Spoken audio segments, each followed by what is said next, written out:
Eh, Mama, na-picture ako. hindi naman nagte-text si kuya. Eh, hindi ka galit.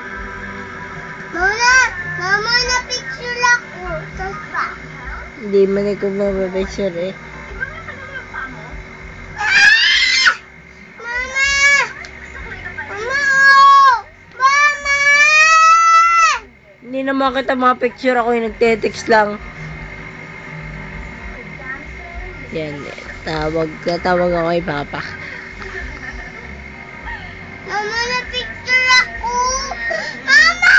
Kapal na mukha mo, hindi kita pipicturean. Taba ka.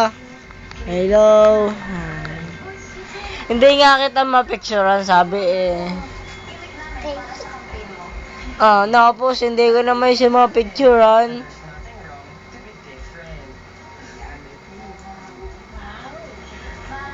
Naalala mo ba nung pumasok ka sa school tapos red yung buhok mo? Well, we'll use that to your advantage. Through these red ribbons, ipapaalala natin sa kanila kung paano malalampasan yung humiliation. Papakita natin sa kanila ang perseverance ng isang Mara David. Pangit.